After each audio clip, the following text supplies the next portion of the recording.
Last summer, I was traumatized by a banana. It was in France, in a dingy restaurant off the Seine.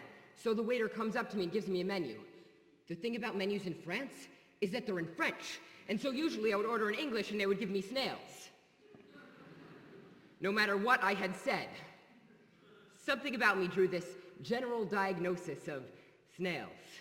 A waiter would look at me and think, a skinny, yet devastatingly beautiful Jewish boy? Sitting in my restaurant? He must want the plate of small, disgusting mollusks soaked in butter. Good. Not to knock pseudopods, but I felt like something else. So I came up with a foolproof plan. I looked at the menu, chose randomly, and ordered. Désir de la veuve, I said confidently. The waiter looked at me for a second. Obviously shocked I hadn't ordered snails. Désir de la veuve, he said. Are you sure? Yo, Désir de la veuve. I wasn't gonna be fooled. The waiter came out 10 minutes later carrying a huge silver tray, and the entire restaurant went silent. He walked over to me, slowly, and I saw what I had ordered. 2 balls of raspberry ice cream had been plopped onto my plate. And in between them, rising majestically into the air,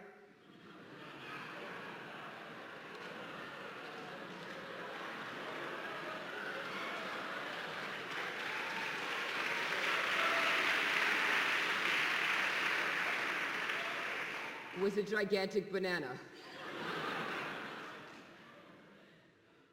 with a little bit of whipped cream on top. Désir de la veuve, or in English, the widow's desire, was 2 balls of ice cream attached to a vertical banana. Oi gewalt.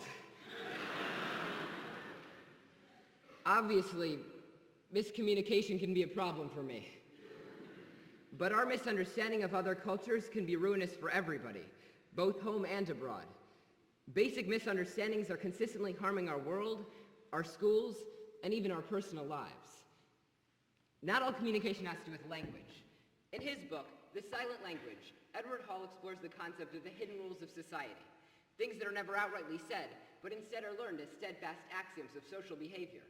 In France, for example, give the Jew the snails. Or, bolting that, a phallic dessert.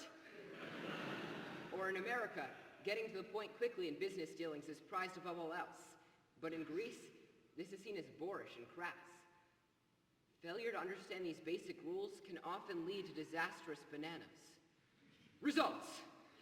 One of the most interesting things that Hall talks about is culture specific notion of time. For example, each society has a different idea of what waiting is. In American culture, this so-called holiday period is about 5 minutes. Anything later will require an explanation. Anything longer than 15 minutes will be considered insulting. But in Sweden, a minute late may be considered insulting. And in Mexico, an hour later than the appointed time would be very early as anything would get no hearing.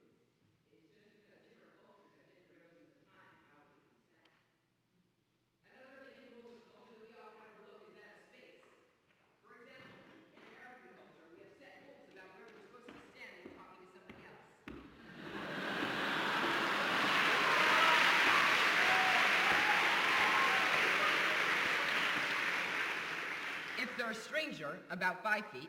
If they're a friend, 2 to 4 feet. And if they're standing within 2 feet, they're either crazy or about to have sex with you. Or in my case, crazy to have sex with me. It's a curse, being so attractive. Even in OO, we have set rules of space. The speaker's supposed to stand up here in the front of the room because then it's easy to ignore him.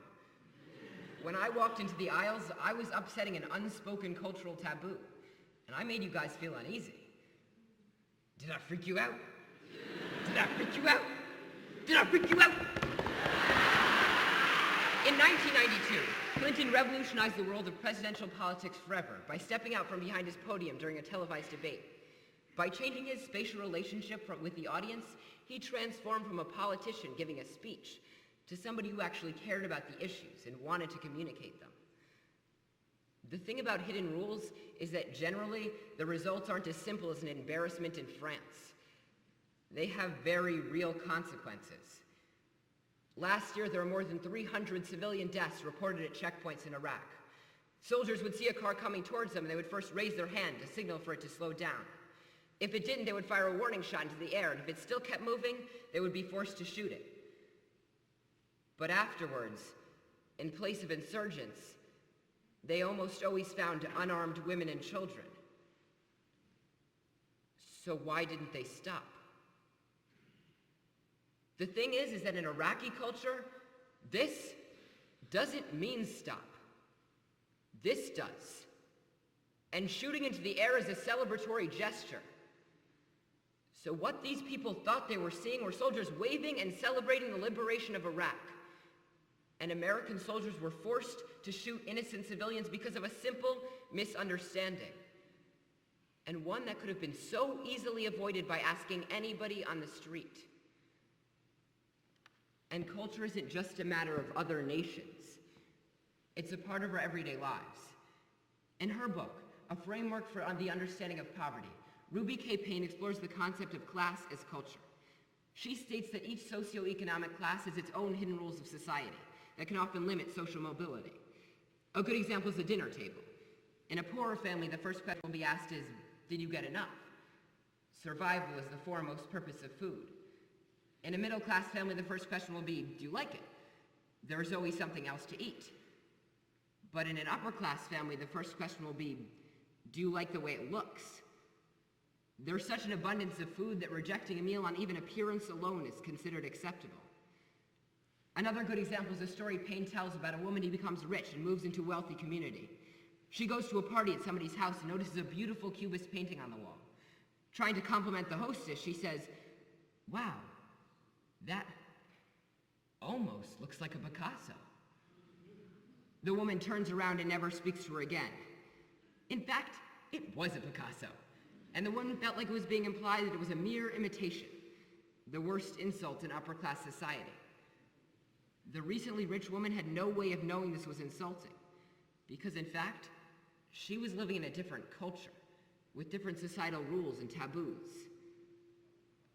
One of the biggest problems with societal miscommunication is that it often limits social mobility. This is particularly a problem in urban schools, where poor kids are taught by mainly white middle-class teachers. A lot of these problems are rooted in language. Payne explains that there are three basic types of language. Frozen diction, which is usually Bible quotations, thou shalt not covet thy neighbor's wife. Formal diction, which is what you'd use in an essay, do not have sex with the wives of other people. And casual diction, which is slang, don't shag my hack.